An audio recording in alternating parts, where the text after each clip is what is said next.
भोंदू अशोक खरातची एसआयटी चौकशी सुरू झालेली आहे। उद्या खरातला कोर्टामध्ये हजर केलं जाणार आहे। कोर्टात हजर करण्याआधी चौकशीला आता वेग आलाय।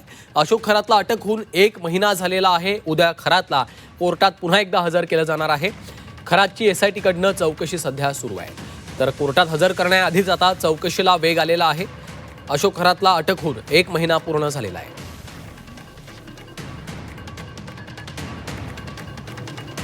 उद्या खरातला कोर्टामध्ये हजर केलं जाणार आहे। कोर्टात हजर करण्याआधीच चौकशीला वेग आल्याचं चित्र पाहायला मिळतंय।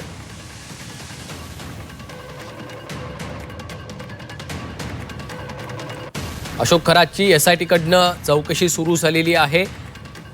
कोर्टात हजर करण्याच्या आधीच आता चौकशीला वेग आल्याचं चित्र पाहायला मिळतंय। उद्या अशोक खरातला कोर्टामध्ये हजर केलं जाणार आहे। त्याआधीच आता त्याची एसआयटी कडनं कसून चौकशी केली जाते। सागर गायकवाड आमचे प्रतिनिधी आपल्यासोबत सध्या फोन लाईनवरनं जोडले गेलेले आहेत। सागर, उद्या अशोक खरातला कोर्टामध्ये हजर केलं जाणार आहे। उद्या पुन्हा एकदा त्याच्या कोठडीची मागणी केली जाऊ शकते का? नक्कीच। खरं तर अशोक खरात याची 4थ्या गुन्ह्याची पोलीस कोठडी उद्या संपणार आहे। आज चौकशीचा शेवटचा दिवस आहे। यामुळे एसआयटी तपासाला वेग देताना पाहायला मिळत आहे। अनेक महत्त्वाच्या बाबी ज्या आहेत त्या तपासण्याचं काम एसआयटी कडून करताना पाहायला मिळतात। खरं तर ह्या गुन्ह्यामध्ये देखील महिलेच्या लैंगिक अत्याचाराची घटना घडलेली होती। भूल तापे देऊन आणि देवी शक्ती माझ्यामध्ये आहे असं सांगून तिच्यावरती लैंगिक अत्याचार केलेले होते। या संदर्भात पोलीस आणि एसआयटी महत्त्वाचे दावेदोरे त्यांच्या हाती लागल्याचं पाहायला मिळत आहे।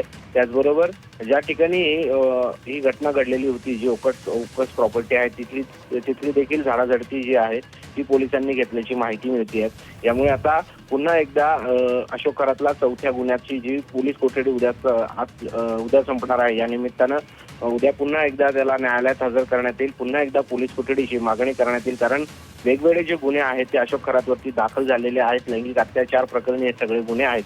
त्यामुळे तपासाला आणि वेग मिळावा आणि त्याचबरोबर चांगली महत्त्वपूर्ण माहिती जी अशोक खरातच्या बाबतीमध्ये पूर्ण मिळावी यासाठी तपास करण्यासाठी पोलीस कोठडीची मागणी होऊ शकते। मात्र यात विशेष बाब, आज अशोक खरातच्या अटक होण्याला पूर्ण 1 महिना पूर्ण होते। म्हणजे महिनाभरापासून ही सगळी अशोक खरातची चौकशी सुरू आहे। एसआयटी कडून वेगवेगळ्या गुन्ह्याची ही तपासणी सुरू आहे। यामुळे आता ह्या सगळ्या गुन्ह्यांमध्ये अशोक खरातची चौकशी होताना उद्या न्यायालयात काय समोर मांडलं जाईल, अशोक खरातल्या कुठल्या अर्थातच सागर, उद्या न्यायालयाच्या निर्णयाकडे देखील आणि युक्तिवाद नेमका काय केला जातो याकडे देखील लक्ष असेल। धन्यवाद या माहितीसाठी।